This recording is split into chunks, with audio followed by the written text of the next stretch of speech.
And we're live. Sweet. Look at you, man. Look at you. Let's go to the camera there. All right. Check this. Sound, audio, everything. Yep. I think we're all good. Yeah, I think we're good. I think we're nailed it the first time. Well, before I hit live anyway. Oh, yeah. Yeah, a little bit of struggles behind the scenes. But you don't care. You need to know about that. Hello. Yeah. Thanks for tuning in. Thanks for tuning in. We're a day late today than usual for a good reason. My fault. I just got back from my Hawaii trip with my beautiful wife. We celebrated our 2-year anniversary. Congratulations, man. Thank you, sir. I'm a little tanned, so you can tell. Because when you were setting up the lighting, you're like, why the hell is he so much darker than me? I'm so white right now. What's happening? No. It's because of you. Yeah. I just seem whiter. Yeah. I'm actually the same color, guys. Mm-hmm. I just got darker. You got the sexy tan going.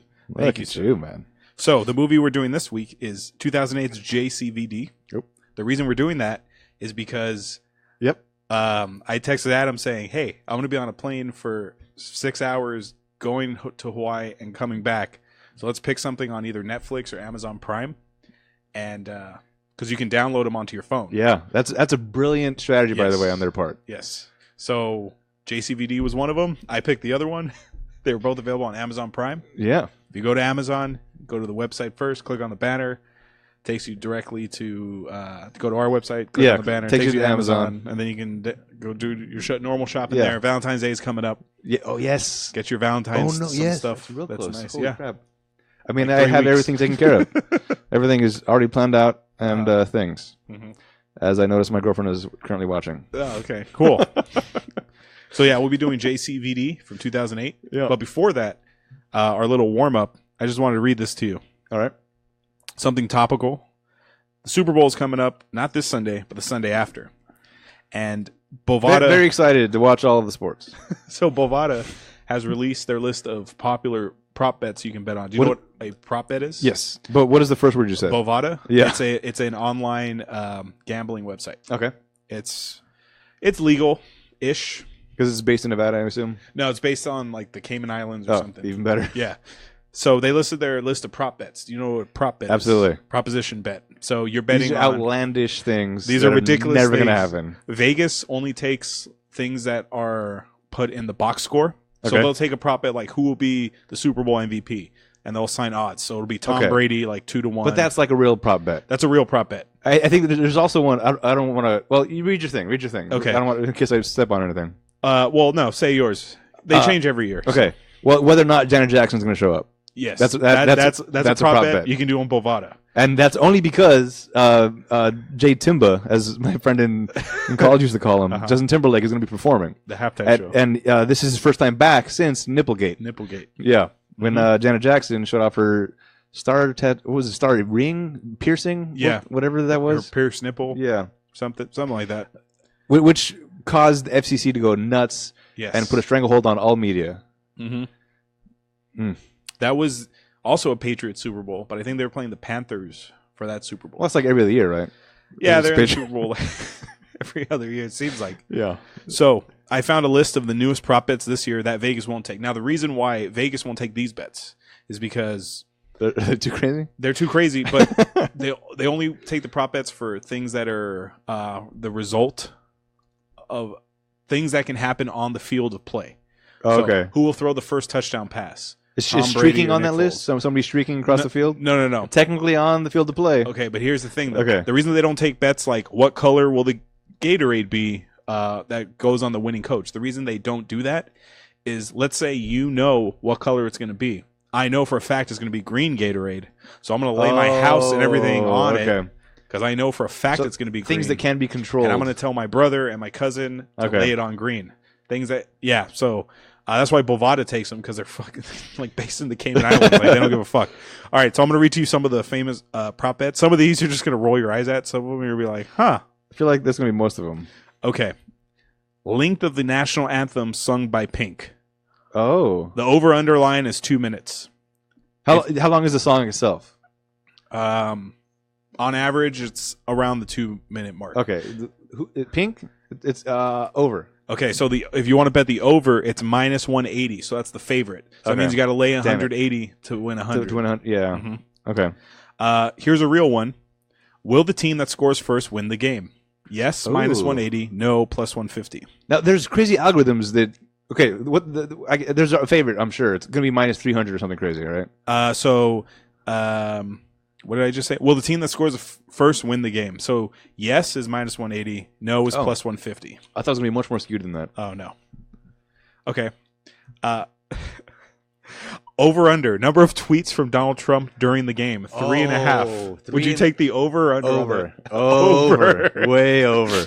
Especially because Tom Brady and him are close. Yeah, and he's close with like. You can have at least a 3-part tweet at the beginning about these people are kneeling, they're not standing. Hashtag Veterans America, all the things. Oh, that's gonna be way over. And then he just needs one more, and then you got the bet. Yeah, do you want to sign up for Bovada? Oh, I think I might do the over. That's a cash cow right there. Odds Justin Timberlake makes his entrance via, and I'm going to tell you the method on how he enters the stage and the odds. Zip line 2-1. Okay. A car 5-1. No. A motorcycle 7-1. A jetpack 15-1. What jetpack? A dog sled 20-1. Well, the Super Bowl is in Minnesota. Wow. But it's in a dome. Okay. So they could do some Minnesota fucking bullshit where it's like, it's snowing out. Parachute 50-1, and just walking from the field 3-1. It's gonna be a reveal. That's what I'm thinking. It's gonna be, you're gonna see a bunch of people approach the stage and start doing some dancing, and then all of a sudden a reveal. Hey, it was me the entire time inside one of those outfits. And I think that's considered field because he didn't arrive anywhere. Odds to make a guest appearance during the halftime show: T.I. 2-1, Jay-Z 5-1, Beyonce 6-1. Timbaland 7-1, Nelly Furtado 8-1, Rihanna 15-1, Britney Spears, his ex, 22-1, Madonna 40-1, all members of NSYNC 100-1, and Janet Jackson 250-1. Oh my God, how amazing would it be for NSYNC to get up there? I feel like, right? Oh, I might take that one. I might want to take that bet. It's a long shot. Yeah, and then, but out of all those, I think Timbaland should be at the highest of the list. Yeah, because that's his producer. Yeah, and that's yeah. Timbaland, what did I say? It was 7, I think. Timbaland was 7. Yeah, 7-1. Okay. The two teams in the Super Bowl are the New England Patriots, Boston, Philadelphia Eagles, obviously Philly. How many times will the Rocky Balboa statue be shown during the telecast? 1.5 time. 1.5 over is the over, but it is in Minnesota though. They usually do those outdoor shots for the city you're in, but because it's Philly and it's Rocky, you never know. You would take the over on that? I would take the over. 1.5? Mm-hmm. Will Donald Trump attend the game? Yes, plus 400. No, minus 600. He's not going, right? See, I want to say no because, A, that's not presidential. But what about his history is going to lead me to believe that he's not going to do something like this? Yeah.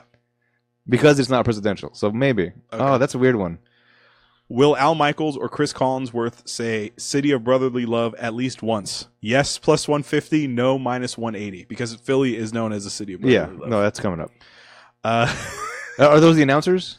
Yeah, they're okay. That's NBC, the color commentators. Yeah, NBC has the game, so it's Chris Collinsworth and Al Michaels. Okay. Let's see. Let me find a few more.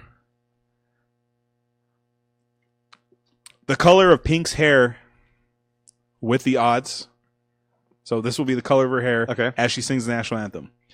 Pink, red, minus 150. White, blonde, minus 175.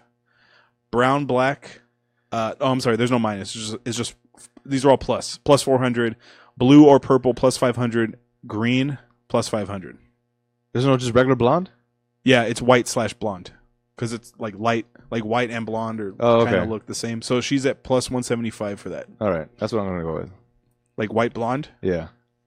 The one that happened during the election, there was a great prop bet where you can bet who will have more points, Donald Trump in the state of New Hampshire, or the total points scored by both teams in the first quarter combined. Like they were like way out there. Jesus. Yeah. Who makes those up? How do you? It's Bovada. So like they're just making up all this shit. Wow. Yeah. All right. Yeah. Well, people they're going to see it and they're going to spend money on it. Yeah. Because everybody, the way the internet works nowadays, everybody has a very strong opinion about anything. Mm-hmm. So just that little bullshit one, people are like, "Oh, for sure it's this, and because of this, anybody that thinks otherwise is a fucking idiot."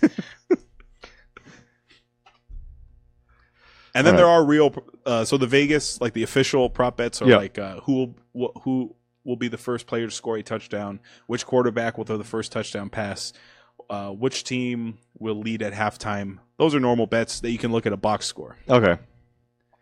Yeah. Are you doing any betting? Do you ever bet on any of this stuff? No, if I go somewhere, I'll like bet there just for fun. Like I'll bring out $5 and I'll be like $5 that the Patriots don't score on this drive, and people throw in. Last year's Super Bowl, All I right. was fucking throwing cash like crazy. Sarah, my wife, was like, rain in there? she was like, "Babe, are you okay? Like, can you cover these bets?" There was one bet because the Patriots were down 25-3 halfway through the third quarter. So I started throwing money down, like, Patriots going to score a touchdown on this drive. And everyone was like, no fucking way. They're down 25-3. And they scored, so I collected. So, oh, nice. So I had to cover all bets that were thrown. So Okay. I threw a 5 down, so people put a 5 down. Another guy threw a 5, so I had to match his 5. So there was... Interesting. So they had to score a touchdown and make a 2-point conversion to tie the game. They score the touchdown. I'm like, I'll take a bet right now that they're going to make the 2-point conversion. And there was 1s and 5s and 10s. And she looks at me and she's like, can you cover all that? And I go, I think I can. So I barely was able to cover it, and they scored the 2-point conversion to send it overtime. I'm like, give me my goddamn yeah, that makes you cover more bets later on. money. Yeah. So I was like the house, dude. That's amazing. I became the house. I became Vegas. See, that would make it a lot more fun. Yeah. Because I do the squares every now and then at work. Oh, the at the end of each quarter. Right. Yeah. How many points you got? Uh-huh. I don't think I ever won that. Yeah, it's hard to win that. It's so random. I did do the football week by week. Like what are your scores going to be? Oh, yes. I did well on that only because I trusted the algorithms of the internets. It's the same way that I won the fantasy football that I was in, trusting the Yahoo algorithms, Nice. and pretty good. Yeah, the square thing only really works in football. Yeah, We tried to do that one time at my old job for with baseball, with the World Series, all zeros. and I got 9-9. So the final score had to be 19-9 for me to win, oh my which is god, not going to happen. So I'm like, this. no, let's yeah, not that's do this. awful. Yeah. I guess basketball could work with that too. Yeah, basketball is a lot easier. Yeah. Because it could be like 93 to 104. Yeah, Yeah. that one I feel like is much more random. Football, it's almost You know, can guess, You kind of like, know what You numbers can are make going to hit. a 3-pointer plus a touchdown. The game, it's 0, maybe another field goal. That's 13. So Yeah. it's a 3. Yeah. Basketball, it's either Yeah. 2-3, 2-3. Two threes or ones. 1, 1, 2, 2, 3. 3. 3-2-1. 1 to 3, Yeah. maybe even a 4. If Yeah, there's a if you get 4-point fouled play. on the On the 3-point shot. outside of field goal range, right? Is that proper terminology? No, not Field goal is 2. Uh-huh. So if you're outside that, it's 3. No, is that a stretch? Yeah, that's a stretch. All right. Mhm. I know sports, man. I hate going on Twitter on Super Bowl Sunday. All these like hacky people are like, they try to do these hacky jokes about sports. Okay. Let me know when the tennis match is over. Ha ha ha Oh. ha. Like stupid jokes like that. Yeah. It's oh shoot! I just saw something that made a really weird joke about that. I forgot. Yeah. Touchdown was a field goal. They're watching football. It's fine. So, I think we're a little warmed up. Yeah, man. So we're gonna watch 2008's Jcvd. I didn't look at the camera once during that whole conversation. I tried. I tried every now and then. Oh, I'm professional. so real quick before we start, Yeah. There's a broadcast team on Fox. It's Joe Buck and Troy Aikman. Troy Aikman used to be the quarterback for the Cowboys. When they're doing a football game, my wife cracks up because I pointed this out to her. She doesn't watch football, but when I make her watch football, she laughs every time there's a Fox game and it's Joe Buck and Troy Aikman. Okay. So they're sitting next to each other like this, right? Okay. So the camera is where our camera is, right? Right. So I'm going to be Joe Buck, Okay. and then you're going to be Troy Aikman. All right. But just look at me the whole time. He'll be like, welcome to Fox. We're here in Lambeau Field to see the Green Bay Packers take on the Dallas Cowboys. And what do you know? My announcing partner, Troy Aikman, used to be a Cowboy. So then he'll look at Troy Aikman as Troy Aikman's looking at the camera talking, Joe Buck randomly just... and he turns back to Troy Aikman, and every like 6 seconds he has to turn and then go back to Troy. Aikman was a Cowboy? Yeah, he used to be the Cowboys quarterback, but it's Joe Buck. Yeah. I get why he has to do it because he can't like not look at I get why he's doing it. It's just hilarious because he's just Randomly. and he goes back. I do that sometimes during the podcast. I don't know if you ever catch me doing No, it. It's just because I remember like, oh, we're also being filmed. yeah, Huh? So you're the Joe Buck of the podcast. So we're going to be doing 2008's JCVD. Yeah, man. And we did it because it was easy access for me coming back from Hawaii. I watched this on the plane ride back to Hawaii, and then the other movie I saw going to Hawaii. Oh, okay. Yeah, so very good. So this one's fresher. This one's much fresher in my mind. All right. Very good. So, by the way, we have a message from your wife. Oh, nice. No bets this year. This is what she has to no. say. Well, because we're going back to the same guy's house. Oh, is that right? For the Super Bowl. Okay. But it's not. I don't think it's as big as last year. There's a few. He said he's not inviting that many people, so there's not that many people who for me to take their money essentially. Meanwhile, other side of the coin, my girlfriend, we should have a Super Bowl party and come up with our own brilliantly absurd bets. Yeah. I don't know. I feel like that's going to become dangerous because I feel like with the crew that I would hang out with at Super Bowl, the bets would be like nothing to do with football. Like Doritos commercials next. Oh, $5 on that. In this commercial break, there'll be 2 Budweisers or something like that. There's a prop bet. Which company will have the first Super Bowl commercial, and they give odds. So it's like Doritos, Budweiser, movie trailer. I feel like you can find that out though beforehand, can't you? That's why Vegas won't take those bets, dude. Okay. There it is. I work for NBC. I know which one's going to come first. I want to lay $1 million on Doritos, please. Thanks. They're like, I don't know about that. All right, so JCVD. We're going to start the podcast now. Oh yes, discussing JCVD. Right now that we're warmed up with all the footballs. Yep. Hello out there in podcast land, and welcome back to Spoilers, your bad movie review show on the Rat Pack Podcast Network, where your hosts have lots of opinions but zero credentials. Each week we watch a movie, usually a bad one. We crack a couple jokes, we give you our insight of the film, and we play a couple games at the end. I'm your host, Hollywood, and I'm joined by my co-host, Adam. Hello. Just Adam today. Or aloha. Yes. I just got back from Hawaii. Yeah, man. I saw this movie. Oh, well, we'll explain why we chose 2008's JCVD. JCVD. We chose this because I just got back from Hawaii, and boy, my arms hurt. Hey, no, me and my wife were out there celebrating our 2-year wedding anniversary. Yeah, well done. I texted you saying, "Can we pick a movie that I can download on my phone on either Prime or Netflix?" Yeah. So you picked this one, and then next week I picked that one.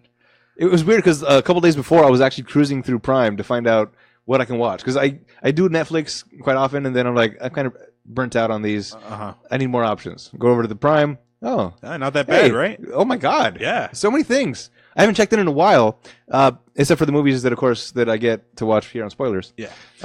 But I saw JCVD on there, and like, I remember hearing about this movie a long time ago. He was actually on Corolla being interviewed about this, and it was a horrific interview. Is it because Corolla hijacked? No, it's because JCVD. Jean-Claude was out of his mind. Okay. It was like a phone-in interview, and JC. I feel so weird calling him that. It's douchey. Van Damme? Yeah. Van Damme was on the phone with him, but it felt like Van Damme didn't know it was being recorded live. He was just kind of like distracted by the background, like, what? Huh? He didn't know what it was. All right. Yeah. So, and he's trying to explain the movie like, well, it's a movie called JCVD, and it has me in it, Jean-Claude Van Damme. And I'm playing me. But I'm playing Jean-Claude Van Damme. I'm playing JCVD. I'm not playing Jean-Claude. It was very like, and Kroll was like, wait, what? What? So you're playing yourself? No, I'm playing JCVD. But that's you. Yes. So, what? Meanwhile, hey, yelling in the background or something. It's very, and I was curious because of that interview to watch it, but not enough to actually watch it. You just never got around to it? Yeah. And then I saw it pop up, I'm like, hey, finally an excuse. Okay. There's a lot of movies that I want to watch, but I will also not watch on my own accord. So Spoilers is kind of a window to like, now I have to. We have a list. We have a Google Sheets. Yes, we do. Document of just stuff that we plan on watching. Yes, yes. And some of them are just like, I always wanted to watch it, but I'm not going to watch it. I'm curious, but I also kind of need to be forced to. So let me jump. Let me tell you who directed it and starred in it. I'm still in this Hawaii mode. Excuse me. Okay. Oh. This movie was directed by, this guy's either French or Arab, Middle Eastern of some kind. Okay. Because of the name. It's directed by a man named Mabrouk El Mechri, Mechri, Metri. Now, the reason I say that is because my wife, she's Egyptian. She understands Arabic. She doesn't really speak it. Mabrouk is a word in Arabic that I've heard her say. I forgot what it is.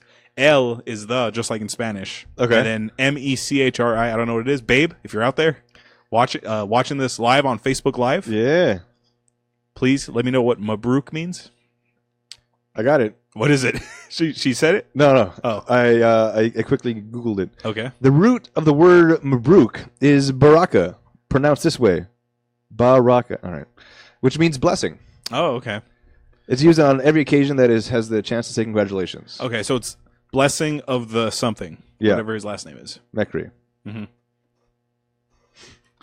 This movie stars Jcvd, Jean-Claude Van Damme, Francois Damiens, John Flanders, Jean-Francois Wolf, amongst others. We're pretty much going to say the fat guy, Yeah. the fan, That's basically it. the bad hair guy. Let me do a brief synopsis. Jean-Claude Van Damme gets involved in a bank robbery with hostages and reflects about his life during it.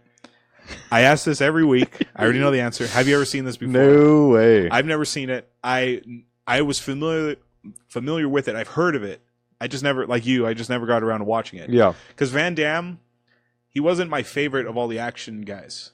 Like, in my power rankings, it's Arnold, Stallone, Bruce, him, Wait. Seagal. I know. I'm sorry. Hold on. I know. Your boy's third in my list. I'm sorry. I need a minute. Okay. Oh, and Kurt. Wait. So Seagal's above Van Damme? No, I have Van Damme, then Okay. Seagal. So I blacked out after you put Bruce at 3. I'm sorry. Okay. Oh, and by the way, Kurt, he's on his own level. Okay. He's on a different plane. Understood. That's why he's not on the list. Okay. So Van Damme, I to be honest, like, I've only liked a few Van Damme movies. Everything else is just kind of forgettable. Yeah. Time Cop is actually, to be honest with you, my favorite Van Damme action movie is probably Universal Soldier. Did you ever see that with Dolph Lundgren? Yeah. That's your boy? That's no, it's Van Damme and Dolph Lundgren. That's just Soldier. That's Soldier. Okay. Yeah. Yeah. That's Kurt Russell. Okay. This one, there. Goldberg? Which one was Goldberg? Oh, that's like part 6. There's Okay. like 7 or 8 of them. Okay. Yeah, there's like 7 or 8 of these movies. All right. But the first one's great. It's 2 Vietnam soldiers who died or on the verge of death, and the military brings them back to life. So they can find a way to keep them alive during these like crazy fucking black ops missions. But they have to inject these like needles into the back of their spine to put this stuff into their this fluid into their spine to keep them like calm. Okay. Because they're technically dead. Oh So my. this chemical is like bringing them back so that way they can be perfect soldiers. Is that T-virus? Is that what's going on? No. Okay. So Van Damme starts like feeling, and he's like, "Oh my god, I don't know where we are, but we should be dead." And then fucking what's his name? Ivan Drago loses it. And, Oh, yeah? and he's like, "I am the perfect machine," and they got to kill each other. I like that movie. That's probably my favorite Van Damme. Okay. Bloodsport was good. I'll have to check it out. Kickboxer was fine. Bloodsport's the only one I remember. But we did it a few like months ago. Did we? Yeah. Oh no. Yeah. with what's his name? Chong Li. He was the bad guy. Oh yeah. That's right. Yeah. Yeah. But that's okay. Maybe I'm thinking the other kickboxer then. The one where he does the splits and hits him in the crotch. That's Kickboxer. Okay. But even then, that's the only scene I remember. So when I think Van Damme, that's all I see. It's just the splits and crotch kicks. kick or a crotch punch. We also did the one where he's a twin. Double Impact. And Which I thought was a different movie with a different twin version of himself with long hair. Okay. Which is it's like his evil twin, and not just a twin. But it was also a Van Damme movie. I guess I remember. So he did twins twice. Yeah, well, but it wasn't like a twin. It was like an evil. Oh, just a version of himself. An alternate version. Yeah, That's I evil. gotta look that up. We also did his first ever movie, No Retreat, No Surrender. I know you remember that one. Yes. Oh my God, that one was the worst. Not the worst we've ever done. No. But it was pretty bad. Oh. So we've done Van Damme a few times, and I'm not Replicants. Okay. Replicants. That sounds familiar. So we've done him a few times. I'm not a fan of the action hero guys. He's fine. If I see him on the street, I'm like, hey, Van Damme. But I wouldn't lose it like if I saw Arnold or Stallone. No. Or Bruce. I would lose it too for Bruce. Yeah, I feel like I wouldn't be able to make the words. So in our pantheon of action hero stars, I feel like Van Damme is, according to you, it was a movie. You're like, he's a guy. He's a star. Mm-hmm. That's it. That's it. That's We're it. leaving it. We're leaving it there. Yeah, he is. I mean, he deserves recognition for being able to get to where he's been, but at the same time, so does like Kim Kardashian. We're like, yeah, you made it, but how'd you get there? I don't get it. Okay, I'm at not my demographic, I guess, but you've done something. It's to be commended. Congratulations. I would ask for an autograph if I saw him. Yeah, because or a picture. Yeah, something, because it's still a big deal. Yeah, in the same way that when I saw Adam Sandler that one time, I wanted a picture with him. Well, wait a minute here, but that's your nemesis. I understand, but he's also still a celebrity, so it's kind of a cool like, hey, I met somebody famous. I'm not a fan of the things you've done as of late. I was way back in the day, so there is still part of like that'd be a cool picture. Were you ever a fan of Stiller? No, never. No, I was never a fan of Stiller. No. So if you saw Stiller, no picture? No, I still would, because again, still celebrity. It's still kind of like, hey, look at that. Whatever circumstance led us to be in the same room together, that's pretty cool.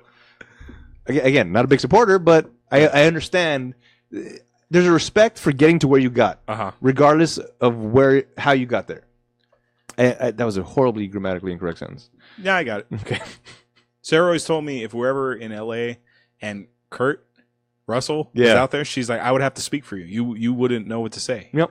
She would say, Mr. Russell, my husband is a big fan of yours and he can't talk. Can you take a picture with him, please? Yep. the same night that I got a picture with Sandler, Kevin Pollak was also there. Oh. And I did a handshake, and I just like, big fan. It's like basically all I said. Yeah. Big fan. He's like, all right, thanks. I love him, dude. Okay. Great character actor. Yeah. That's all. He's Lieutenant Weinberg in A Few Good Men. A Few Good Men, that's right.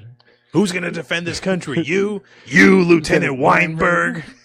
That was on TV the night before we flew out to Hawaii. Such a good one. It's still good, dude. It's amazing. It's the part where he puts the letter down. He's like, "Who the fuck is Private First Class Santiago?" Yeah, and I started watching it from there. And Sarah was like, "This movie's on again," because she hasn't seen the whole thing. She just knows, like everyone else, the court scene. I want the truth. You can't handle. Did I tell you I did that with trivia? There was a trivia question. Oh yeah, I remember telling you. Oh yeah, but just I already spoiled the whole thing though. But the question was who has gotten the most nominations for the Oscars? For the Oscar, with I think like 7 or 9 or something crazy. All kinds of answers in, and then once they got in, I'm like, all right, here's the question again. All right, you guys ready for the answer? Yeah, you want the answer? Yeah, you can't handle the answer. It's Jack Nicholson. And I'm like, I was very proud of that. Yeah. Movie's great, dude. It's a great movie. It's so good. Although my favorite is still, I think, as good as it gets. Of him? Of his. Yes, absolutely. Well, yeah, because he's the lead. Yeah. Few Good Men, he's only in it for like maybe 10 minutes. Yeah, but powerful, though. Still powerful. Yeah. He's still nominated for an Oscar for 10 right? minutes. Yeah. Wow. For the Best Supporting Actor. Fantastic. Oh, he's great. I eat breakfast 300 yards away. A million cubes trying to kill me. Oh, man. Back to this movie. All right. So, Jcvd. Yeah, Jcvd, that's right. So, this movie, how do we tackle this movie? Because the movie, there's a general plot we could say, but then it comes at you from different points of view, so it breaks down like what's happening. Okay. When you told me that this was written and or produced by whatever name you said that was not Jean-Claude Van Damme, I was confused. Okay. In my mind, this was written. This was his room? Yes, exactly. He wrote this. Maybe not directed it, but he definitely wrote it. Because it feels like it's him. I got a message I want to get out. I'm more than just the kicking guy. Yes. That was like the entire premise of the movie is I want to make a movie around this one scene that does not even belong in this movie, just so I can... the floating up... When he's talking to the camera. Yes. What the... I don't even remember when that comes into the movie, as far as context-wise. It's towards the end. Okay. Yeah. But basically, there's a scene, and we'll get to it, I guess, where he's just talking at the camera, saying, like, what am I thinking right now? I'm scared. Because you know me as an actor and all these things, but yeah, he's basically saying I'm a person. It's like I beat the odds to get here. Yeah, I was a skinny little grunt from Brussels, and I learned karate, and I learned this, and he flexes his fucking huge bicep, and he goes, "You see this? I didn't have this back then. This is me now." And he starts tearing up, crying. Well, the way that shot is, he's on the floor while the bank robbers are surrounding him with other hostages. Yeah. And then out of nowhere, he starts floating up, and he goes past the roof, and up there are all the soundstage lights. So he's on a soundstage. So now this is the way I interpret it as this is Van Damme saying, "Hey, I'm not in a movie anymore. I'm talking to you. Yeah, I'm just a person." But, well, in the context of the entire movie, yeah. Okay, I'll buy it that he's put in a situation he shouldn't be in. I got that. But then to break the fourth wall to be like, "Hey, I'm a person, goddammit." Right. Because it has nothing to do with anything in the movie except for the fact that I need this moment to talk to you, the audience. It's basically you could have done a press release to say this and then be done with it. But no, you got to make an entire movie around it just to sandwich this one scene in there. It was very confusing. They could have done it in a way that was like, I think I'm going to die right now. You got a phone? Can you record my last will and testament real quick? That would have been good. And then it would have been fine in the movie. Because that's within the context of what's happening. And what would have happened if the real Jean-Claude Van Damme was in a real bank heist situation, thinking he was really going to die. I want to get this off my chest. Can you record me? Now, if these were any... if this was Simon Gruber robbing it, they wouldn't have their phones anymore. No. But if it was Hans, maybe they'd have their phones. Yeah. Okay. So, that's assuming this is a Hans heist. Then you have the phone. Please record this. Put it on YouTube, so that people can know the real Jean-Claude Van, whatever his name is. Jean-Claude Vanderberg. Yeah, something like that.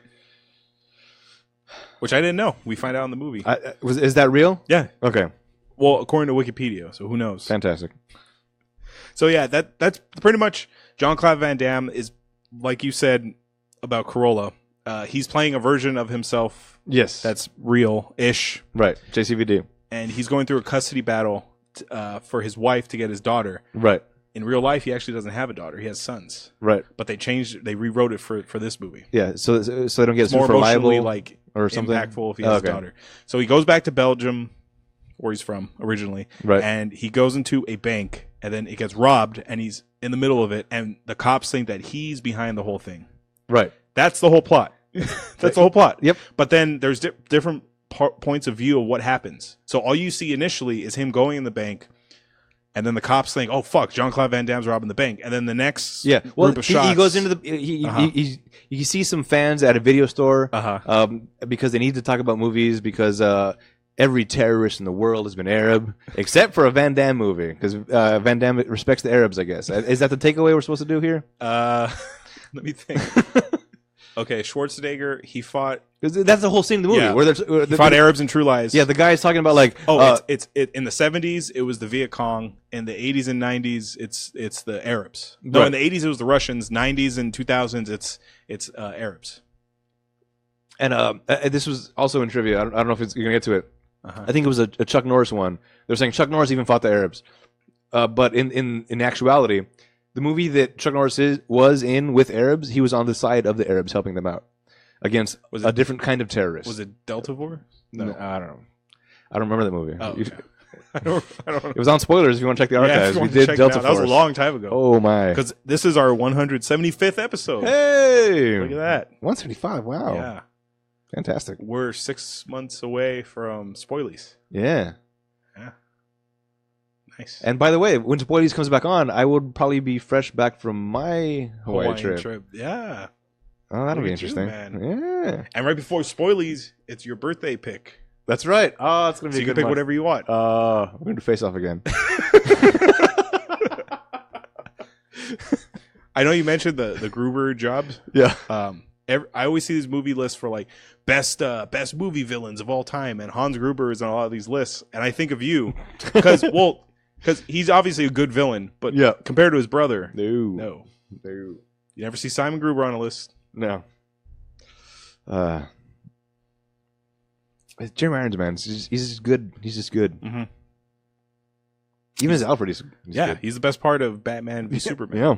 Well, besides Wonder Woman, she's good. She's fine. Yeah. She's good in that movie. Yeah. The Wonder Woman movie, I haven't seen, but I feel like everyone's bitching like, why didn't Wonder Woman get an Oscar nomination? Because it's a stupid fucking comic book movie. Yeah. It's good for a comic book movie, but it's not a okay. You know how you say horror movies are not real movies? Right. Well, like these aren't like real movies. They're dumb fucking blockbuster movies. They're money grabs. Yeah. Yeah. They're not meant to be. Oh God, here we go. Life changing. You ready for all the fucking hate? Yeah. Well, actually, Logan proved that you could make a serious movie, and Deadpool proved that you could. Yeah, and Watchmen was also thematically awesome. Yeah. Mm-hmm. But as far as like, these are not things that people can be like, oh, the Shia LaBeouf or the Citizen Kane clapping. You're not going to get that kind of thing from a comic book movie. You're going to get people like, oh, because that one thing that happened in the comic book that one time. Well, The Dark Knight was good. And Dark Knight was people amazing. were mad that it wasn't nominated for an Oscar, which you can argue it could have been. Yeah. This is the main reason why the Oscar movies are now up to 10 nominees, because people felt that The Dark Knight was snubbed. Okay. Because it was all like indie films where it's like, oh, I'm paralyzed and I'm a transsexual and my father. Let's watch this beat kid me grow up. up for 10 years. Yeah, it was where a movie nothing like happens. that, and people were like, why is The Dark Knight in there? Dark Knight was great, and but they couldn't nominate it because it would set a precedent. Yeah, exactly. Now we got to throw all these fucking comic book movies in. Yeah. Yeah. No, you can't do that. Yeah. You can't. As much as I loved it, I there's no way. Yeah, then you have to include all of them. Right. Because then also there'd be, because they make a lot of money. They do very well.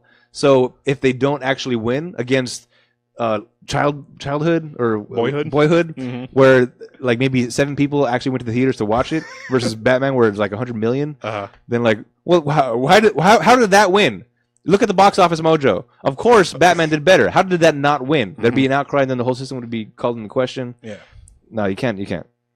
Moneymakers can't win Oscars because there's nothing artistic about it. It's just like, hey, this is cool. The only 2 movies I could think of that were like money makers that won Best Picture in my lifetime, because I'm not counting like The Godfather because I wasn't around for that. I'm saying in our lifetime, the only like Best Picture movie I could think of that was like a real money. It was made to make money. Was probably the 3rd Lord of the Rings.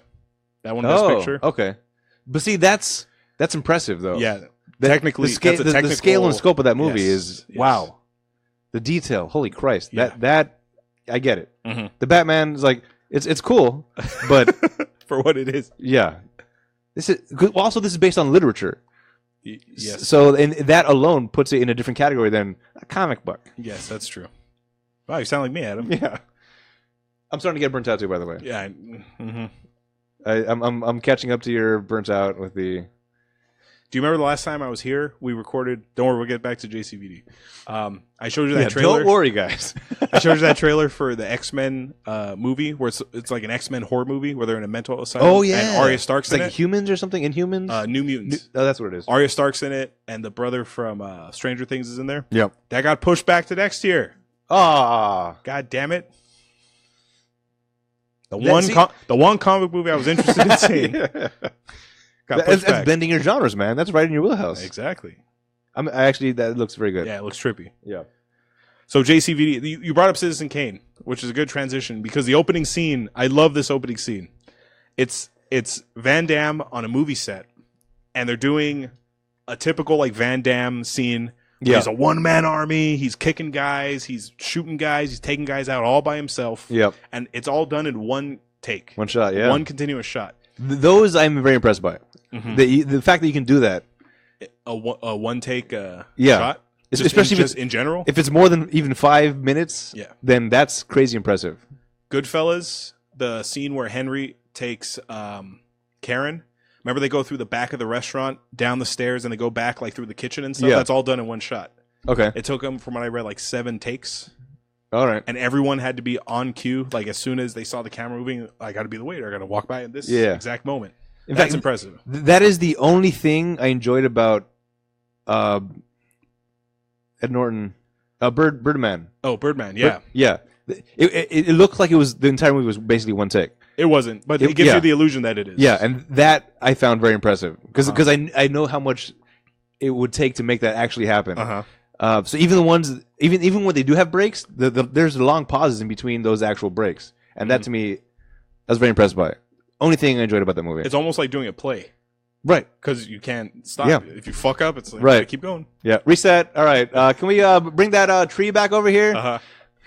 That's why theater actors make fun of movie stars. Okay. Because they can do it like 10. They can do 10 takes Right. till they get the perfect one. They also do it like 200 times a year, which that's got to be exhausting as hell. So yeah, this opening scene, it's like a typical Seagal, Van Damme like action movie sequence where it's all shot in one take, and then there's like flames. There's a flamethrower. There's grenades. There's all this crazy shit, and then the one guy goes to the door, and the set falls. So they're like cut, and Van Damme is trying to tell the director, this Asian guy who doesn't speak English, he's like, I can't do these one shots anymore. I'm in my late 40s. I'm 47 or whatever. Yeah. I can't do this no more. And the guy's like, oh, this guy thinks he's making fucking Citizen Kane over here. Yeah. I love that. But I don't know if you noticed, a lot of the scenes in this movie were one shot, one continuous shot. Oh, is that right? Yeah. I did not notice that. I think it's a joke. I don't know. I caught this that he's saying, I'm 47. I can't do these shots anymore like this like I used to. I'm not young anymore. But then 2 or 3 of the shots are like long one take shots. I did not notice that. Yeah, I noticed it. If I ever somehow for some reason watch this again, I'll give I'm getting a hint of your feelings for this movie. Now the thing about watching this on Amazon Prime is they have this X-ray feature which has the trivia stuff. Good feature. Right. However, I don't want to step on all of your trivia things. I don't know if this is part of it. Okay. I'll let you know. That line where he says, I can't do this all in one take, that was apparently improvised. And it was something that Jean-Claude was actually feeling at that moment when that happened. Yeah. Was I think 30% of the movie was improvised? Yeah. That's not in my trivia, but I remember skimming through that. Yeah. Mm-hmm. But to me, I felt like they were like bragging about that. Like, there's not a lot here, though. Yeah. Okay. Yeah. Congratulations. You improvised some dialogue. I feel like that's all Tarantino scenes. I feel like those they may be scripted or not, but they feel improvised. They feel natural. Maybe that's how well he writes dialogue. Tarantino? Yeah. Yeah. But it just feels like, I'm just sitting here watching these guys have an actual conversation. Mm-hmm. Like they forgot the cameras were rolling and this is what happened. I did not feel like that at all during this movie. About like, ooh, that dialogue was so like it was fresh. Mm-hmm. Yeah. People would say that, yeah.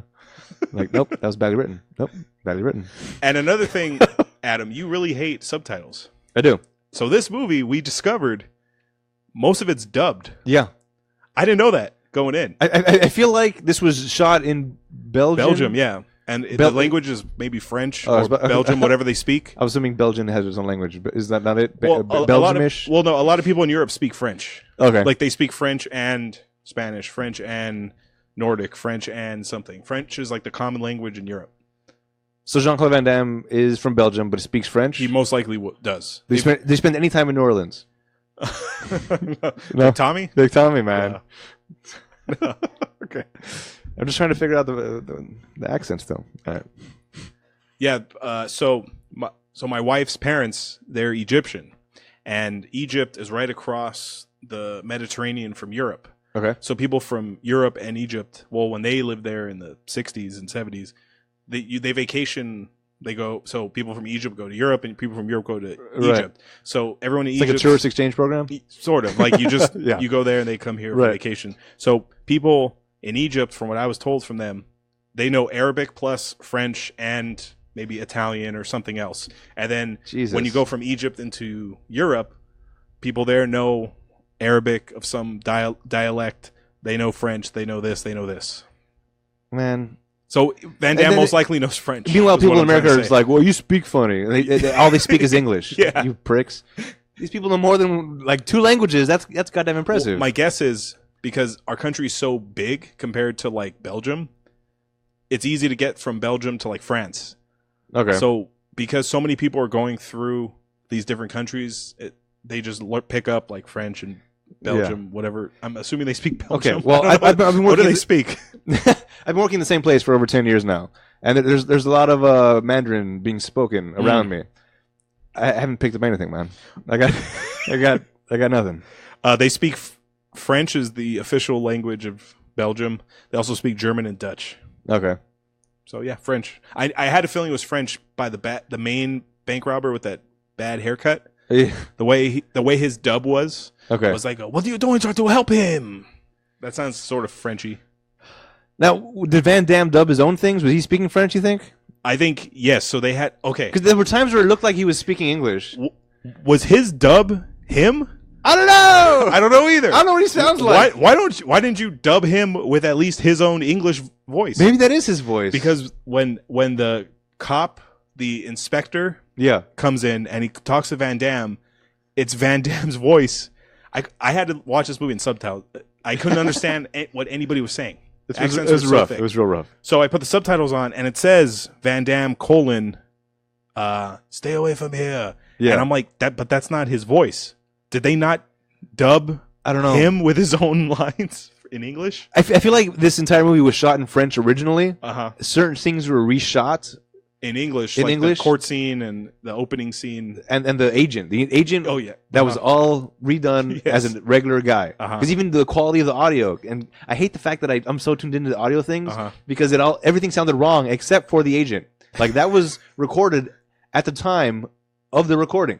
This was not. There was no ADR here. This was all. We got a mic and a camera. We're using both of them at the same time. Versus the rest of the movie, where they had to come in with the audio later. It was very distracting. It kind of was like The Room, huh? Like the dubbing and the ADR and all that stuff. Yeah, absolutely. Yeah. Although at The Room, I don't think there was any actual real audio. That's how it seemed anyway. Maybe I was just all strung out on what was happening. I don't understand. So yeah, I was shocked that this was dubbed over.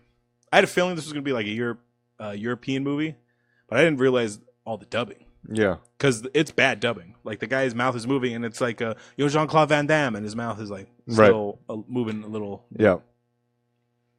Because I avoid movies that do this. I know. Because I know. So when I saw this, I was shocked. I was like, "Wow!" I didn't know. I know you didn't know. I didn't know either. But as soon as I hit play on the plane, I'm like, "Wow." Oh, Adam's not gonna like this. Oh boy, what have I done? At least this time I did it to myself, and it wasn't like a sea salt or a maestro. Throwing me into this kind of situation. My most likely best guess, Adam, you saw Jcvd, you saw the cover, and you're like, that's some shitty Van Damme movie. Fuck it. Yeah. Let's just watch it. It's fine. So I have a feeling you didn't like this movie. No. Because like I said, this feels like it was a film project put on by Van Damme himself. Where like he's the producer, he's everything. The writer. That's how it felt. The fact that it was not this... Wow. Yeah. It's that means someone I don't know if that makes it better or worse. Yeah. I don't know. That means someone came up with the idea like, you know what? And there were rewrites to this movie. Yes. Okay. And it takes place essentially in one location. Yep. Which generally I'm against. But the location was big enough that there were multiple rooms at least. Yeah. Not like was it phone booth? That was all in the phone booth. Yeah. Although I feel like I've suggested this before. Michael Caine and the guy from Repo Man, who's he's balding but he's also very attractive. Jude Law. Yeah, Jude Law and Michael Caine. Oh, I know what movie you're talking about. Sleuth. Yes. That is all takes place in the same location with only 2 actors in the entire movie. Is it in a room? It's in a house. It's in a house. Yeah, so it's a big enough location. Yeah. And I was shocked how much I enjoyed that one. Okay. And it was like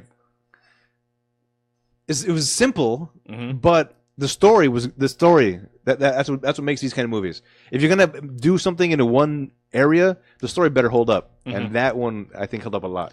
There's a movie with Ryan Reynolds called Buried. This was years before Deadpool. I saw it. The whole movie takes place. He's buried in a coffin. Oh, wait, no, I didn't underground. See that. It's called Buried. No. I saw the one where his daughter is kidnapped. Ryan Reynolds' daughter? Yeah. And the guy that kidnapped the daughter is the guy who played the Blob in X-Men. Oh, the X-Men Origins Wolverine? Yeah, Wolverine. The big white dude. He was also in Smoking Aces. That guy's great. Yeah. Everybody liked that guy. He's fun. Yeah, he's funny. Yeah, but he plays like a pervert pedophile in this movie. Okay. It's a decent movie. I thought I was watching Buried. I was trying to find Buried. That's what it was. I like put him Buried in the Netflix, and it's like, how about this one? It's also Ryan Reynolds. I'm like, all right. Well, Buried, it takes place in a confined location. That's the whole movie. What? He's buried alive. He's a truck driver in Iraq. He's not in the military. He's like a contract truck driver. He gets kidnapped, and they bury him alive. And he has a BlackBerry. and the terrorists call him saying, "We want you to call the embassy and get us $1 million." He goes, "I'm a truck driver. I don't have $1 million." So the whole movie is him in that coffin. So he calls like his wife. He calls the embassy. There's like a snake in there that he has to deal with. Yeah, it's a fucking. That's the whole movie. It's 90 minutes long. That's the whole movie. Are you intrigued? Yes. Well, I like Ryan Reynolds a lot. I know you do. That's what I'm saying. Watch it. But how do you make 90 minutes out of that? You got to see, dude. I'm very curious. Mm-hmm. Okay. All right. Put that on my list. So Jcvd takes place essentially in one spot, the bank. In the bank. And he goes in there. So there's different points of view, pretty much. They're trying to be clever the way they shot this. Yeah. They're trying to be Pulp Fiction-y. Like, here's how it happened. Now let's go back 5 minutes. Yeah. Now let's go back another 5 minutes. Now let's go forward. Now let's go back again.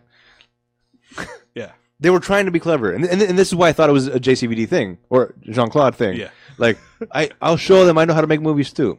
And I don't know why I'm making him like Tommy now. I was about to say, you sound like Tommy Wiseau, like the logic behind it. Right, exactly. We're making a big Hollywood movie. This is how it would be if I shot the movie. Again, you're not from New Orleans at all. This JC. No. Okay. Belgium. All right. The Muscles from Brussels, that's his nickname. Yeah. So this takes place in Belgium. Everyone's speaking English for some reason, but also can't read English apparently because there's news clippings. It was and whatnot. dubbed for us. Right. Yeah. Oh, that's true. That's true. Yeah. So he goes into the bank. There's gunfire. The cop runs towards the bank. He sees JCVD pushing a file cabinet in front of the window. Get out of here! And then so he's robbing the bank. Call the cops. The cops show up. They go to the video store. What did you see? I got pictures of Jean-Claude. Oh, look at that. He's cool. He's much shorter than I thought he would be. Yeah. And then he's real tan. Yeah. Oh, the dubbing. The cab driver comes out, which also there's a side story with a cab driver, which we find out she's a big fan of Jean-Claude Van Damme. She tries to talk to him on the way because it keeps going backwards in time until we get to the scene where he floats and he gets real. Yeah. So he's rude to her, but he's really not rude. He's just like, I'm tired. He just wants to sleep. He basically says, I'm sorry, I'm tired. He's like, oh, why are you so rude? I just want to talk to you. You're a big deal here. Oh, you're a big Hollywood star now, Greg. Yeah. Yeah. By the way, the scene was also 100% improvised. Yeah. That's on my trivia. Is it? Okay. Yeah. All right. I'm going to stop with this trivia. No. I have more detail into it. Okay, good. But yeah, that's the general idea. It was improv. So pretty much he's going through a custody battle to get his daughter's custody from his wife. Right. So her lawyers are arguing, oh, he's a dumb movie star. Look at how he perceives death and violence in his movies. So he has to do a movie. And he goes back home to Belgium. He's out of cash. He's out of cash. So he goes back home and he goes to this bank. And the teller's like, no, we don't have any money. We ran out. It's like 11 o'clock. He's like, it's 11 o'clock. How do you run out of money? And she goes, no, sir, I really can't. Yeah. And the security guard and like the guy holding the files who you think work there are the actual robbers. Right. But this doesn't get revealed until like maybe 20 minutes in. Yeah, this is like later on down the road. Because at the beginning, they're setting it up that Jean-Claude Van Damme went crazy and is robbing the place. Because before we find out who the robbers are, the cop comes in. They have to get basically naked to come into the place because somebody else got shot or something. And they're releasing that hostage. He goes in. Jean-Claude's got a gun to the security guard's head, like, I'll kill all of you. And then he beats up the security guard, or the FBI guys, kicks him out. So now even they're thinking like, oh, Jean-Claude has gone crazy. He just punched the guy. He punched the unconscious guy that was already bleeding out, and then beat up the FBI dude and sent us out of here, and they're still in underwear. So they're like, oh yeah, he's going. Wow, I don't understand. And then we get the cutscene backwards where it's like now it's the actual terrorist guys. The main security guy was in charge, but then he got usurped by the guy with the bad haircut. Yeah, the guy that's trying to be Snape from Harry Potter. Yeah. He's trying to do an Alan Rickman here. Which he's being a Hans Gruber though. He's very Hans Grubering. He fucks up the job. He does it up. I did not like that guy at all. I know. I hated that fucking guy. He was a horrible character choice, horrible actor. Everything was bad about that guy. I like the security guard fan guy. Yeah. My favorite scene in the movie is probably where he puts the cigar in that one guy's mouth and he goes, kick it, Jean-Claude. And he goes, okay. And Jean-Claude does like a basic kick. And then he tries to do it and he fucking kicks the guy in the mouth. And Jean-Claude even said, go lower. Go lower. You might want to go lower, like because he knows he's gonna fuck it up. Yeah. And even after the whole scene where they kick the FBI guys out of the bank again, the security guard's like, "Wow, that was really great, man. That was, you were like you all the kicking, the punching. That was he's like super fanning out while still holding him hostage. It's like that's got to be commendable. But at the same time, if this is the leader guy, he's not really portraying strength. Like he is owning the situation. So these are all Grubers, all Hans Grubers. And the story progresses. There's a kid here. We're gonna try to use the kid as leverage. We're gonna use Jean-Claude's leverage. They get Jean-Claude to make demands of the cops. I want $1 million and a plane and a bus. And Jean-Claude like throws in. Also need $450,000 wired to the law firm of so and so Bernstein. Yeah, you can't have me if they think I'm the terrorist. I can't ask for $1 million. It doesn't make sense. I'm Jean-Claude Van Damme. Yeah, I got an idea. Send my lawyer some money too. What did you do that for? Like, what believable? They know. They're gonna find out. And then of course everybody finds out. Media circus. Hey, he's losing things. He calls his agent. The agent's like, hey, fuck you, man. I love that scene with the agent. It's so great because you find out that he needs money, so he's willing to take any job. So they're offering him some role, some shitty, like probably straight to video action. What was good about that? The agent offers him like I don't remember what it's called. But it's called Delta Force. Like we got this movie called Delta Force. Hey, I shot that movie 6 months ago. Oh, well, we also have Delta Force 2. So like the agent doesn't even he's like totally checked out. Yeah. And then you find out that he lost the role to Seagal. Right. Because he was willing to cut off his ponytail. That's right.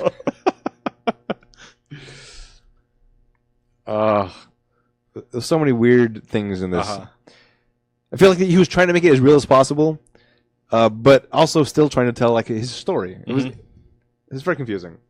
This is my story, Craig. Yeah. So then, pretty much, we get to the scene you mentioned earlier, where he gets real. Yeah. He's sitting there on the floor with the hostages. His seat rises up, and it's probably like a 5-minute monologue, just looking straight at the camera, talking about how we already covered this. You know, I was a nobody, and I became somebody. I lived the American dream. Yeah. And now I'm nobody. Now I have nothing. Yeah, and I'm scared. Or basically, I'm vulnerable. The message here is, I'm also human, just like you. Okay. And then he floats back down. And then as he's going down, I do like this. You see him mopping up the tears that from that scene. So I'm like, wow, this guy's got some range, huh? He's not just kicking barrels. I don't know. I know. I'm not saying he's Daniel Day-Lewis. Yeah. He's retired, by the way. He's out, right? Yeah, Phantom Thread is his last role. Oh, man. Let's see if he gets the Oscar as a going-away present. Maybe. That movie looks fucking boring, dude. Does it? I love Paul Thomas Anderson, and I love Daniel Day. This movie looks fucking boring. I can't do it.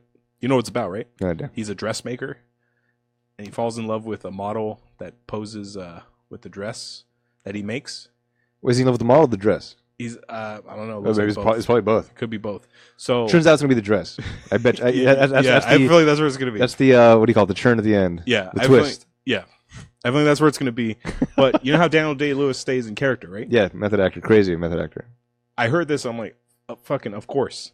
He learned how to be a dressmaker months before they started filming. Like, he can actually make you a dress on the spot. Oh, is that right? Yeah. Wow. That's how much he learned. That's impressive. Yeah. All right. Because on Lincoln, I heard stories you had to dress him as Mr. President. Right. When he did, you've seen There Will Be Blood, right? Yep. When he was doing that, what did he do? He also did something fucking weird. When they said cut, he still stayed in character, but I forgot what his weird tick was. It was like not understanding technology, I think. Yeah. That's what it was. I think like cell phone. What are you speaking into there, sir? Yeah, I think that's what it was. Something like that. Yeah. And then Gangs of New York, he's Bill the Butcher. I remember he's like this racist piece of shit. Yeah. I think when they said cut, he was still saying like fucked up shit to like the crew just to stay in the role. All right. Oh my god, this guy's fucking insane, dude. I don't know. I can't figure out if that's evolved or if it's lack of talent. In a weird way, because if you have to stay in character, that means you can't summon it at a whim. So that's kind of like all right, you can't just go back and forth. But at the same time, I'm not an actor. Yeah. I mean, I can play roles that are close to me. I think. Uh-huh. I can take on opinions that are not my own if I need to, Mm-hmm. but something like that, I don't know if I could do it. Yeah. So this is all speculation. Mm-hmm. It just feels like you should be able to turn that on and off if you're a good actor. It's not fake news. Yeah, I'm not a good actor, so I can't turn it off and on. Mm-hmm. But I feel like if you are at that level, you should be able to. If you have to stay in that place the entire time, I feel like maybe you don't have that switch like you're supposed to. Again, ignorant phrase from a non-actor. I'm not a SAG card holder or anything. Yeah. I'm just an idiot with a microphone. Uh-huh. But yeah, Passing judgment. passing judgment on all the people. Yes. I'll release my my character actor awards, fake character actor awards later on. Like Trump. Trump had the fake news awards. Yeah. Oh, And you said CNN came in third? Yeah. Who came in first? Do you know? I think it was MSNBC. Oh, no. Yeah. No, the Post. I think it was the Post. The Washington Post? Yeah. Okay. I don't remember. That's fucking hilarious, dude. Yeah. That he's doing that. He's goddamn president of the United States. And he's... All right. I feel like there's more important things to be worried about than fake news awards. Mm-hmm. Yeah. So we're pretty much coming to the end of the movie. There's not a lot to this plot. It's just No. the... We're waiting for the plot to be revealed to us, basically. Yeah. In its little creative ways of backstory, front story, backstory, fourth wall story, and then story. Basically, it comes. He convinces the guy to release the hostages. Well, the one thing that I did think was smart of this horrible Hans Gruber type guy with the long hair, we have to release a hostage. The only one we can release that will ensure that they don't talk is the mother of the child. They asked for the kid to be released, and he's like, "I'm not giving you the kid. I'll give you somebody. But what if they talk? What if they say something? I got it covered. Kid stays here. Mom goes out. Yeah. You say a word, your son's dead. Oh, yeah. That's smart. That's a Simon Gruber. That's a Simon Gruber. Yes, absolutely. Yes. But then there's a power struggle. Security guard ends up shooting him. Snape? Shooting Snape in the face. Uh-huh. And this is also a weird scene because he continues talking As the bullet is in his head. Yeah. Mm-hmm. You see him pull the gun out. You hear the gunfire.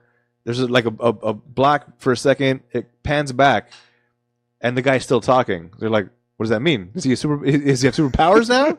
Is this guy a superhero of some kind?" Uh-huh. And as he's talking, the camera comes around him. And you see in a very artistic bullet, way. Yeah. The bullet hole in his forehead. And as you see the bullet, his speech starts getting more and more slurred until he eventually falls Drops. over. Yeah. Mm-hmm. Not sure if that's possible. I feel like it might be. I don't know. So pretty much the fat guy goes nuts, and the SWAT team moves in. Yep. And I do like this. He's holding a gun to Jean-Claude's head. They're outside of the building now, and all the hostages are out except for Jean-Claude. Yeah. And the guy has a gun to his head. Yeah. And Jean-Claude does some move where he uses his elbow to hit him, and then he knocks him out with the signature Van Damme kick. Yeah, roundhouse. Roundhouse kick. He raises his arms in the air like he's fucking Rocky. SWAT team high fives SWAT him. team high fives him. The whole crowd. Van Damme. Van Damme. And then it rewinds, and he just does a little elbow move. And the cops drop Van Damme, and they drop the terrorist. So that's what he pictured in his mind happening. But in reality, he just got dropped. Yeah. And he gets arrested, and he's facing charges for extorting the government for that little $460,000 wire transfer. That was weird. Just give it back, and then you're clear, right? Yeah. I was under duress. There's no reason you should be in jail for that. Exactly. I was forced to say that. Yeah. You want proof? Ask the guy. Oh fuck, he's dead. Yeah. Sorry. Guess I'm out. But no, he's an honorable person. Yeah. That's another message that he's probably trying to get out. Mm-hmm. If I did do that, I would take the punishment. Mm-hmm. So he goes to trial, and he's found guilty. He's spending 2 years in jail, and in jail he's teaching guys how to kick. Before we get too far away from it, the whole scene that you enjoyed, where it's like this is what I pictured happening versus what actually happened. Mm-hmm. I think would have been more effective if they did that more than once throughout the movie. Oh, here's how action star Jean-Claude would have done this. Right. Oh, like when he's first taken hostage, you see him just like beat everybody up, and then cut back to he's sitting there with a gun in his head, like, and then cut to fourth wall. I I'm just an actor. I don't do those for real. Cut back. Okay. They should have sparsed it out more in the movie. The whole fourth wall breaking and the whole what he envisions happening. Mm-hmm. If that would have been more parsed out and made more of a theme, the whole movie I think would have made more sense. Yeah. Versus sudden random fourth wall, hey, and then random dream sequence. Like, all right, this is not all right. Again. But that's why I thought Jean-Claude did this because as like a vanity project, right? All right. And then he goes to jail for 2 years, and his daughter finally visits him, and then that's the movie. And that's again him trying to show an emotional scene where the wife, is it the wife? Yes. That comes to visit him, like, hey, I got a surprise for you. Comes and the daughter comes in, and he's sitting there, and I'm trying. I did kind of feel for him at that moment because anything with the father daughter, I lose my shit. Yeah, I'm a puddle of tears. But that seemed to me still like that's not proper reaction. Where he just kind of stared for a while. He started hitting himself in the head with the phone, and then like, hey, that didn't seem very genuine. But again, I don't hold a SAG card, so I don't know. And that's the movie. Yeah. This was a rough watch. The dubbing, it was hard to listen to the dubbing, so I had to switch to subtitles. Yeah. I don't know. I like Van Damme in these shitty turn your brain off action movies. This one where they're trying to be clever, like you said, with the Tarantino stuff. It's trying to be too artsy. It was kind of like that movie we did with Brad Pitt where he's the hitman. Killing him softly. Yes, they were trying to be too smart for the what am I trying to say? They're trying to be too clever and too smart. Yeah. Oh, you don't get it? Oh, yeah, you wouldn't. Yeah, you don't get it? You wouldn't. You wouldn't get it. That they tried to do this with this movie, but it's you don't get it. Like, nobody gets it, bro. Okay. This is not for clever people. This is for Van Damme people. They're like, hey, you want to see a different side of Van Damme? Here you go. Yeah. Do you have in your trivia about the rewrites? I think I have something. Okay. Go ahead. Feel free to say it. No, because of this, I told my girlfriend we were going to be watching Jcvd, and she got confused. And I was like, "Oh, that TV series on Amazon?" I'm like, "No, sweetheart. There's no television series about Van Damme on Amazon. This is a movie called Jcvd where he's playing himself." It's like, "No, that was the Amazon series." I'm like, no, it's not. Looked it up. Holy shit. Yeah, there it is. There is a series. Jean-Claude Van Johnson. Van Johnson. I had never heard of this. I started watching it because I watched Jcvd. I wanted to see if this is anything like that. Jean-Claude Van Johnson, much, much better than Jcvd. I watched the first episode only, but I will finish the series. Okay. Whereas this movie, I have no interest in watching anything ever to do with this movie again. It was a movie? Or no, it's below that. This was a big Hollywood movie, Greg. Yeah, if you would have told me Wasau directed this, got it. Okay, understood. No, because apparently part of the trivia that was on the X-ray from Amazon was that this was originally written as Van Damme being much more of a buffoon. I think is the words they use. And Jean-Claude's like, no, we're not doing that. Rewrite it. Get me another writer to write this better. And they got this guy to come in and do it. In Van Johnson, they left all the buffoonery in there because it is a straight comedy. Yeah, you showed me a clip before we recorded. It's fucking hilarious. It is a comedy. Yes. He's playing himself, which all right. The premise of this is he is an actor, but every time he takes an acting job, it's cover for a secret ops job that he's also doing. Oh, okay. So Van Johnson is his code secret agent name. Van Damme is his actor name. Okay. So he has a makeup artist, which is also briefing him on the mission as it's happening. This sounds good. Oh my god, it's pretty. It's because it knows that it's being dumb and weird. I can enjoy it. If I thought they were trying to make an actual, legitimate Breaking Bad type of TV series, I would hate this. But because I know for a fact, because opening scene, he's making fun of himself that he can't do the splits anymore because he's so old. Yeah. Then he gets hit in the face with a Chinese baton. Yes. Is that what it's called? That's not insensitive, right? Yeah, it's the one that. Yeah, when it pulls out. Yeah. Yeah, I think it's called a Chinese baton. I don't have a SAG card. I don't think I'd apply. I'm not a botanist. What happened to that phrase? That's right. Yeah, but it's a comedy. Jcvd is playing himself, but a version of himself that is a buffoon. That the movie he takes to make as a cover for this is a reimagining of Tom Sawyer's Huckleberry Finn, where Tom Sawyer is a love interest, a girl love interest. He's Huck Finn, and he has to. One of his teammates is also an assassin. Is N-word Jim. Negro Jim. Yes. And he so he puts on overalls, like it's time to get to work. He puts on one overall, puts on a straw hat to go fight a guy. So this is all in the first episode? In the rain! Yes. Oh my god. It's great. And the director is vaping. He's being like a total douche. Like, yeah, all my fight scenes are very choreographed in the right way because of these things. Did you see that commercial I did? Yeah. That was great, right? Because I choreographed the entire thing myself. Oh, everything is just making fun of everything. Yeah. It's brilliant. That sounds great. I think I will check that out. Yeah. This movie... All the first episodes still. Like, yeah. Okay. That's what this movie should have been. Like, yes! Like a parody. Leave the buffoonery in there. Yes. Well, that was our opinion of the movie. But like I said at the top of the show, we have lots of them, but we have 0 credentials. Now we're going to hear from people who actually have credentials, the critics. Do you want to hear good reviews or bad reviews? Let's start with the good. Okay. Claudia Puig of USA Today says, with Jcvd... Strikeout? Oh, wrong Puig. No, wrong one. Okay. With Jcvd, Van Damme proves he can make a viable career shift into humorous or dramatic character roles that hinge more on brains than brawn. Nope. No. Roger Moore, not the actor. No. His, 007? No, his name's actually Roger Moore. He's dead, right? He just died recently. He died, like a year or so ago. Okay. If you know, if you know Van Damme's work in the least, if you have any sympathy for the plight of the third-rate action screen hero whose days have come to an end, Jcvd will amuse and touch you. Nope. I think if you think that, you yourself have been touched. Okay. In the head. Finally, Mick LaSalle of the San Francisco Chronicle says, Jcvd is not an action movie, but a shrewd satire about stardom and the cult of celebrity. That's accurate. Okay. I feel like it's a positive thing. Bad reviews. David Edelstein of Vulture says, the film itself doesn't rise above the level of a good try. In the absence of Godardian wit, Jcvd needs more kickboxing. So Godard, he's saying, instead of all the fancy schmancy bullshit, this movie needed more kickboxing.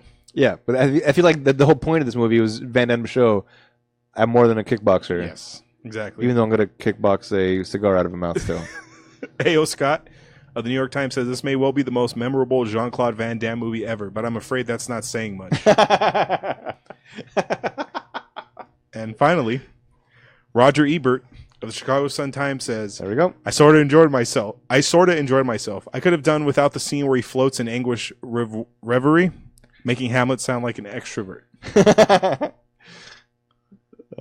Finally, no, not finally. Next is the Rotten Tomatoes game. This is part of the show where I make Adam guess the score of the movie based on his Rotten Tomatoes score. For those of you unfamiliar with the scoring system, it's an average score from 0 to 100 amongst critics and the audience. 0 to 59 is rotten, 60 to 84 is fresh, and 85 and up is certified fresh. What would you like to guess first, the critics or the audience? Let's go with the critics. This is not going to be the darling that the director set out to make. Mm-hmm. I'm sure they were all high-fiving themselves the same way that Aykroyd was high-fiving himself on the way to... For Nothing for Trouble? Yeah, like, all the awards. And the same way Wasau was high-fiving himself. Yeah. It's definitely rotten. It's definitely rotten by the critics. I'm going to say like a 7%. 84%, Adam. Whoa! No. Yeah. I think you typed in the wrong movie there. No. This is 84%. From the critics? For the critics. Are there any American critics? Or is it all... Yeah, I read you all. Okay. I read you San Francisco Chronicle. Right. But is everybody else that you didn't read, are they all from Brussels? No. It's all the top critics are in... 84%? Uh-huh. See, I knew about this movie a little more than you. I didn't want to say anything. This movie was like a big hit at Sundance or wherever the fuck it debuted, and people were like, "Oh my god, this is incredible." That actually makes sense to me because of all the things that were trying to be artsy that I looked at as like, that's bullshit. Bullshit. They probably ate that shit up then. Mm-hmm. Oh no! I'm so out of tune. I've been doing so good the past couple weeks. Yeah, you have. All right. Oh no, that's gonna okay. Now the audience. Oh no, I don't know what to do with myself now. Yeah, it threw you off. Like, well, You were confident too. You were I was 7%. Yeah, like here we go. I'm going for the 4-peat here. Oh my god. Audience is gonna be shit. I've never heard anything about this outside of anything, but I can't go as low as I want to now. All right, 46. 74% from the audience. It's fresh on both sides. I don't know. You ready to quit? I don't know. You're turning your No. Your review badge. I gotta do some real deep thinking. Maybe okay. I don't think I've seen a lot of Van Damme movies, so maybe that's skewing me. In comparison to maybe the rest of them, maybe this is good. If you no, well, no, this is his first like dramatic role. Everything else is an action movie, like a dumb action. But do you get like a 60% boost for doing a dramatic role after being action star? I don't know. Did What Dreams May Come get like a 205%? Oh, for Rob. Yeah. I don't know. Well, maybe this will cheer you up. Paul Giamatti wasn't in this. He's been in a lot of the movies we're doing, and since both me and Adam equally love him, we decided to ask what role would Giamatti have had in this movie. So, the Giamatti rule. Whoever you put in, you have to sub someone out. So, hold on. Okay. A lot of these movies were like, oh, you can't really take him out. You can take anyone out of this fucking movie except Jcvd. Right. So, who's your pick? Oh, no. Okay. It's either going to be the FBI agent, the inspector, the guy they had to be in his underwear, or it's the fanboy hostage taker, security guard. But I kind of liked him there. I'll keep him there. Yeah, we'll keep him there. He's the guy, the FBI agent that was in his underwear. Okay. The main guy. That'd be brilliant. Mm-hmm. Sounds good. Now it's time for trivia. This is part of the show where I give out little bits of facts or info you may not know about the movie. The whole scene in the taxi is completely improvised. Yep. Mabrouk El Mekri told Jean-Claude Van Damme to just be nice to the driver no matter what she said. It makes sense. After I read that one from on the X-ray, like I get it. Because it didn't. It seemed like she just wanted to. She had an agenda, and he had an agenda, and it didn't make sense. And they clashed. Yeah. Like, I'm sorry, I'm very tired. Oh, you're so rude. What? Who says that? It'd be rude if you're like, hey, listen, bitch. Yeah. I just need to shut my eyes. Can you just not say something for 5 fucking seconds? Yeah. Then be like, oh, you're rude. Not, I'm just tired. I'm sorry. Like, I don't. You're just so rude. Yeah. What? He's been very nice. Yeah. In the opening intro scene, Jean-Claude Van Damme's comment about not being able to film in one shot was his own ad-lib, partly in response to Mabrouk El Mekri actually wanting to shoot the scene in one shot. Yep. The opening intro scene was filmed at the end of the shoot for insurance reasons. It was rehearsed over an entire night and shot in 4 or 5 takes. That's still pretty impressive, though. Yeah. For how long that scene was? It looked like it was one continuous shot. Yeah. That's like a straight up, like old school, like Van Damme action piece right there. One night. That's they rehearsed in one night. Yeah, and shot on it. I like that. Yeah. And finally, the concept for the film originated when the producer had an agreement with Jean-Claude Van Damme to play himself in a movie. In the original screenplay, Van Damme was portrayed as more of a clown. Oh, clown, not buffoon. Mabrouk El Mekri was brought on to rewrite and was subsequently asked to direct. So Jean-Claude asked for a rewrite. This guy came in. Here's the rewrite, and he's like, "It's brilliant." Oh, yes. Directed too. No. You know exactly what I was trying to say. Yeah. Come on. Next, Money Makes the World Go Round, or Bialystok Bloom. We want to put this film into perspective with other films that were released this year so we can get a feel financially how well this film held up to its peers. The budget for this movie, 10 million euro. Don't worry, I did the conversion. Thank God. It's $12.5 million US dollars. How much do you think its total worldwide gross is? I don't know. My barometer's all off. I'm going to give it to you in dollars. So okay, yeah, but based on what the ratings, that's the thing. We were such a loop. So if it made okay, so 36 is even, but this is also all shot in Belgium. It's going to get a huge boost overseas. In the movie themselves, I think you said you get like a $6 million boost just because I'm in it from overseas. Yeah. If it's $6 million, what else goes to the budget? If it's all me, I'll take a pay cut. Yeah, I'll do scale. Yeah. Which again, just trying to show how human he is. Yeah. trying to explain all those bad movies. Mm-hmm. Let's see. I'm gonna go with $90 million. Okay. In the U.S., this grossed $470,691. Overseas, it grossed $1.8 million, bringing its total worldwide gross to $2.2 million. How did it get such high ratings then?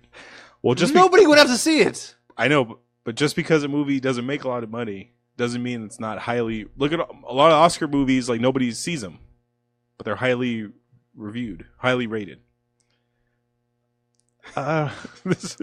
This film debuted in 62nd place on the weekend of November 7th, 2008, with $20,119. So this is a Bialystock stock and boom for sure. This would be a golden cow to them. Yes. $10 million they made off of this then. Yeah. That they had to write off. So this debuted in 62nd place with 20 grand. Number one that week was Madagascar: Escape to Africa. That's a Ben Stiller movie. Yes. And finally, Jcvd was the 262nd highest grossing film of 2008. Number one that year, we mentioned it earlier. Number 1 year of 2008 was The Dark Knight. Oh, yep. Yep. Wait, so this one won awards? Or it got nominated for awards? Jcvd? Yeah. You said it was a Sundance darling. Yeah, it was nominated for like whatever. What's the other one? The one in Paris. You win the Chocolat? you win the Palme d'Or there. Cannes. The Cannes Film. Cannes. So at Cannes Film Cannes. Festival, there's different awards. Okay. I don't know if it was nominated, but it was like a hit. People were like, "Oh my god, this is actually pretty good." And Dark Knight, nothing. From nowhere. It was nominated. Oh well, Heath Ledger won. Okay. So it won an Oscar. Okay, well, yeah, that. Yeah. Well, yeah, he goddamn better have. Yeah. That was. But Dark Knight had like technical awards, like best sound editing, and like stuff like that. All right. Nolan was nominated, maybe. I don't know. Don't quote me on that. All right.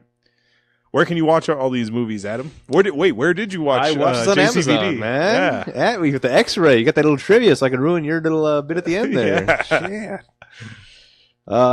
Yeah, Amazon. Go to Amazon. Before you go to Amazon, actually, go to our website, ratpackpodcast.com. Click on the banner on our page.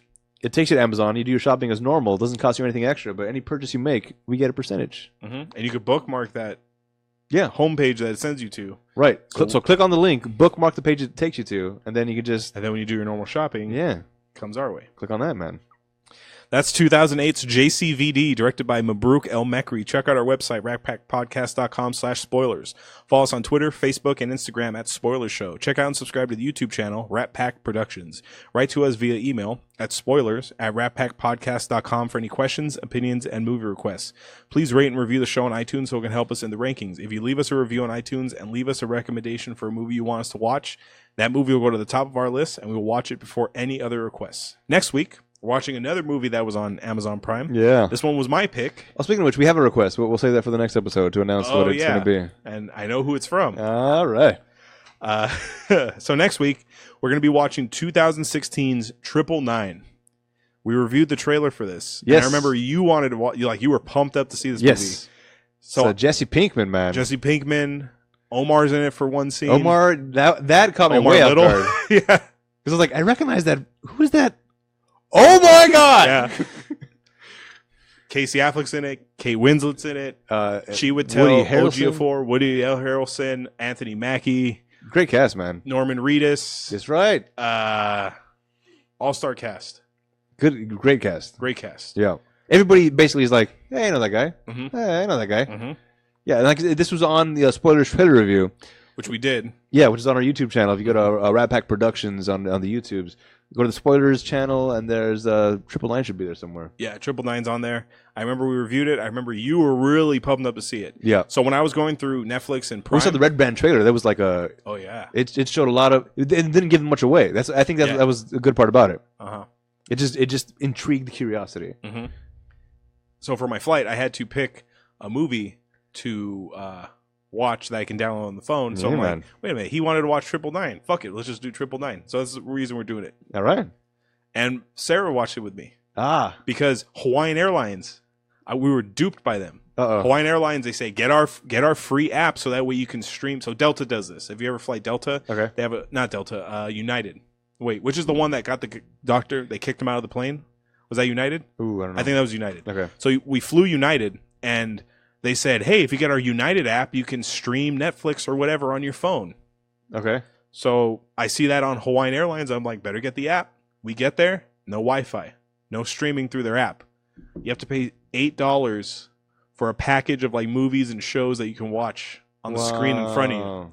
So me and her were not interested in that. Ew. So I read Clash of Kings, the second book of Game of Thrones. Sarah was reading. She was playing mahjong. It was a touchscreen, so she played that. Okay. And then I said, babe, I have to watch a movie for the podcast. You want to watch it? She goes, sure. So we killed 2 hours with 999. All right. So I'll tell you what she thought of it. Fantastic. So watch 999. Yes. And until next time, this is Hollywood. I'm Adam. Aloha. I think it's mahalo. Mahalo is goodbye. No. Aloha is hello, goodbye, and also I love you. Okay. So mahalo, I think, is like good luck or something. Okay. That's the Corolla thing. Okay. Yeah. Till next time. Yeah, that's right. Yeah. So until next time, this is Adam for Hollywood saying mahalo. That's right. And also enjoy your burrito. That's right. Yeah. So that was Boomer lives. So Mark Maron. All right. Oh yeah, that's right. Lock the gates. So that was our review of Jcvd. Yeah. Hope you liked it. Thanks for hanging out on the YouTubes. So Facebook. That's what the video platform is that we're on. So since you guys have been watching this, you saw Adam's reaction when he heard 84% for Jcvd. That blew my mind. Yeah. You know what? Actually, the streak is over, dude. Yeah. You got to start from scratch. You know what? Because I did watch this on Amazon, I remember seeing they have their own ranking system. Yeah. I remember seeing it and then being like, and like deleting it from my mind right away. I did not think it was that many. That should have skewed me, but because I'm a honorable host and participant in the game that we play, it deleted from my brain as soon as I saw it. I did not retain it on purpose. It's 1% away from certified fresh. That's outrageous. Yep. I have a feeling we're about half. So we do the spoilies every 50 episodes, which is pretty much a year. Yeah. Because the show is weekly. We're at the halfway point, dude. I got a feeling for you, Jcvd might be coming up. I don't know what we're watching down the road, but based on what we've seen in the past, Jcvd could be in there. Let's see. We had Gods of Egypt. That was bad. Monster Squad. Let's not forget that. Or The Blob. My movies.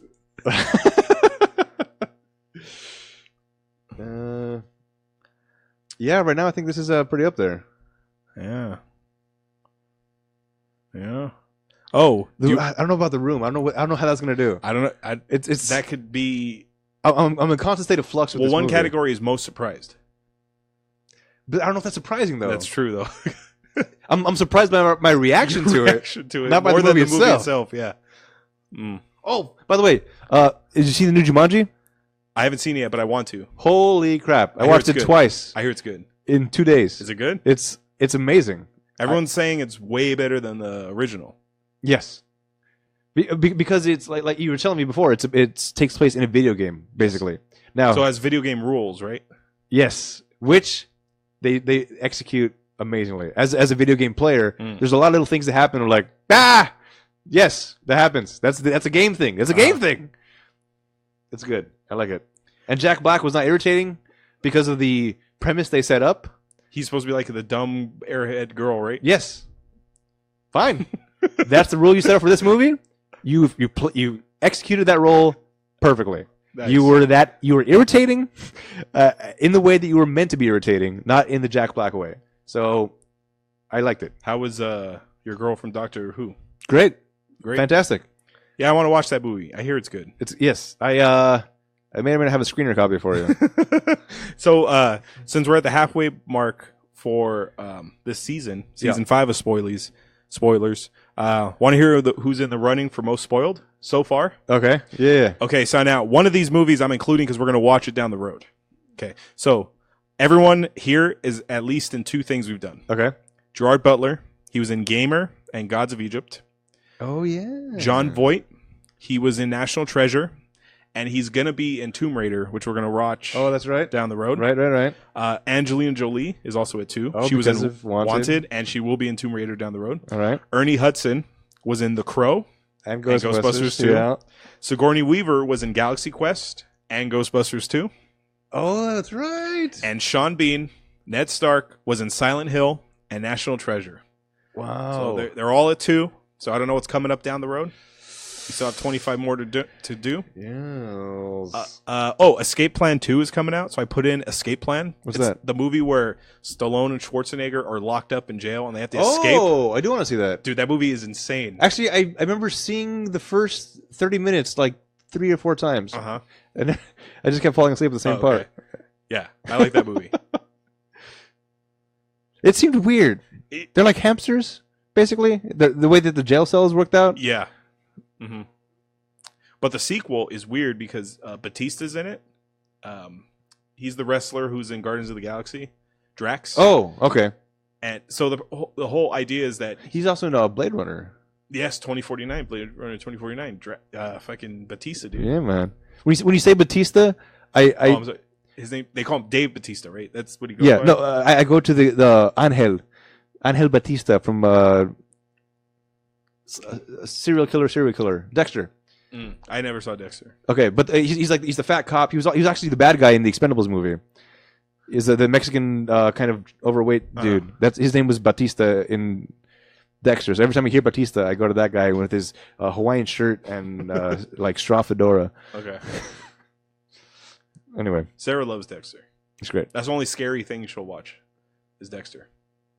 Okay, She considers that scary, but it's more thriller, suspense. suspense. Yeah. That's like saying like Silence of the Lambs isn't a horror movie. Right. It's thriller. It's fine. But yeah. But she wants me to watch the Trinity Killer season. It's good. She says I'll plug in everything fine. else you need to know. Just watch Lithgow. Agreed. Who else? That guy. He's got the Mexican dude. Yes, I know you're talking about. He's got those like bumps. He looks like Agent Johnson. He's got sort 3 of. names. He looks like Agent Johnson. Yeah. Mm-hmm. He's got 3 names. Almost. Edward James Almost. Oh, okay. Yeah. I was thinking of someone else. Yeah. But yeah. Yes. Edward James Olmos. Yeah, that's a good one too. With the Revelation Killer, I think.